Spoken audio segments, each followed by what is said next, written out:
নমস্কার বন্ধুরা, কেমন আছেন সবাই? আজ আমি আপনাদের সঙ্গে নতুন একটি রেসিপি তৈরি করব। পিৎজা রেসিপি একদম ঘরোয়া পদ্ধতিতে, ঘরোয়াভাবে কড়াইয়ের মধ্যে দিয়ে, কোনো রকম ওভেন ছাড়া গ্যাসের মধ্যে কিভাবে কড়াইয়ে, সাধারণ রান্না করা কড়াইয়ের মধ্যে কিভাবে আমি পিৎজা তৈরি করি সেই রেসিপিটি আপনাদের সঙ্গে আজকে আমি শেয়ার করব। খেতে এবং দেখতে হবে দুর্দান্ত, একদম দোকান থেকে কেনা স্বাদের থেকে কোনো রকম কম হবে না। চলুন রেসিপিটি দেখে নিই। এর জন্য আমি নিয়ে নিয়েছি হাফ কাপ হালকা উষ্ণ গরম জল, তাতে দিয়ে দিলাম 1 চামচ চিনি, ভালোভাবে একটু গুলে নিয়েছি। তারপরে এখানে দিয়ে দিলাম আমি, যেহেতু 2 কাপ ময়দা অনুসারে 2 চামচ, মানে টিস্পুন, ছোট চা চামচের 2 চামচ এখানে ইস্ট আমি দিয়ে দেব।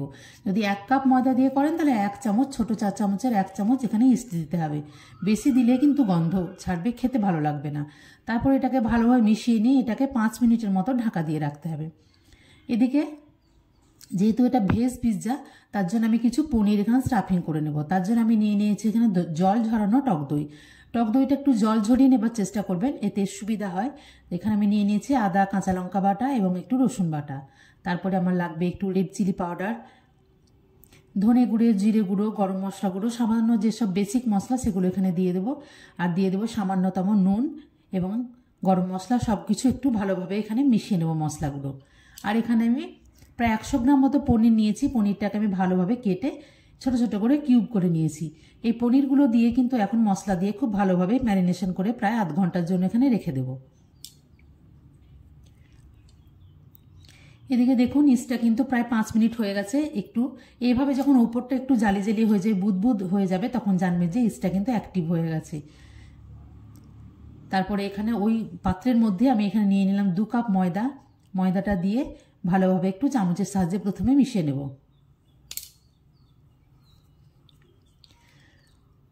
তারপরে হালকা কুসুম গরম জল দিয়ে, এখানে ঠান্ডা জল একদমই ব্যবহার করব না, হালকা কুসুম গরম জল দিয়ে ভালোভাবে হাত দিয়ে এভাবে ঠেসে একটা নরম এবং সফট ডো তৈরি করতে হবে। তারপরে ওপর থেকে একটু সাদা তেল বা বাটার এইভাবে মাখিয়ে, এটা যেন খুব মসৃণ হয় ওপরের গাটা, তারপর একটু হাতের সাহায্যে এভাবে গোল করে এটাকে প্রায় 45 থেকে 1 ঘন্টা মতো কোনো গরম জায়গায় কিন্তু ঢাকা দিয়ে রাখতে হবে।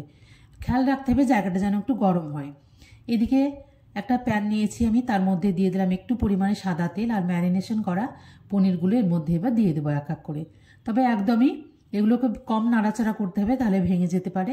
একদমই যখন এর সমস্ত জুসটা একদম ছোট শুষে আসবে, একদম ঝরঝরে হয়ে আসবে, তখন কিন্তু গ্যাসটা অফ করে দেবো।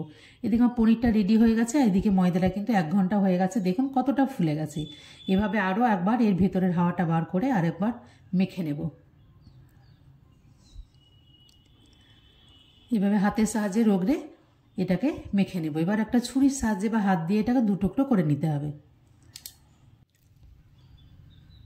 এখন একটা টুকরো সরিয়ে রেখে আর একটা ভাগ দিয়ে আমরা কাজটা করব। এখানে 2 কাপ ময়দা দিয়ে কিন্তু 2টো পিৎজা তৈরি হয়ে যাবে।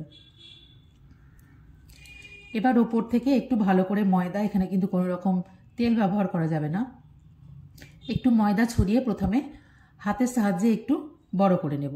তারপরে এভাবে বেলন চাকি দিয়ে একটা আকার তৈরি করে নিতে হবে।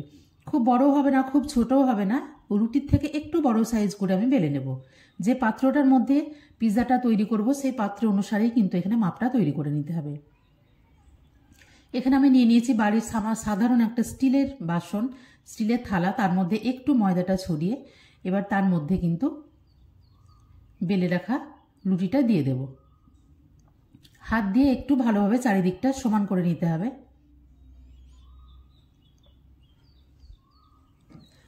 তবে রুটিটা কিন্তু বেলার সময় খেয়াল রাখতে হবে যেন চারিদিক সমানভাবে বেলা হয়।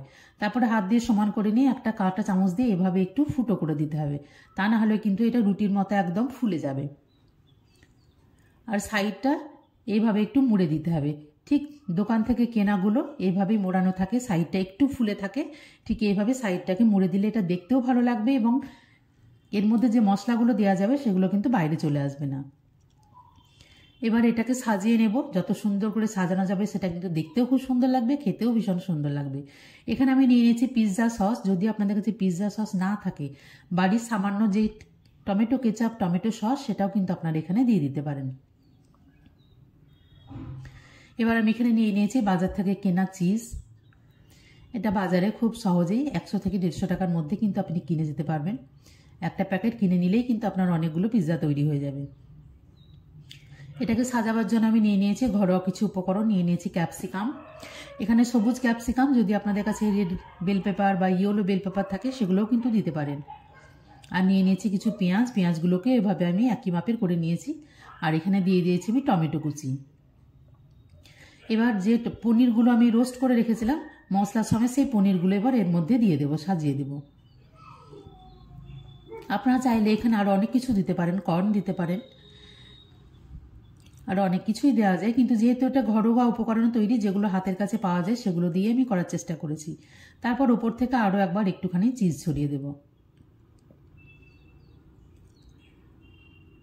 যেহেতু ঘরোয়াভাবে এটা বাড়িতেই তৈরি, তাই চিজটা একটু কম বেশি করে নেওয়া যেতেই পারে, কারণ বেশি চিজ স্বাস্থ্যের পক্ষে ক্ষতিকর, তাই একটু কম করে খাওয়াও যেতে পারে।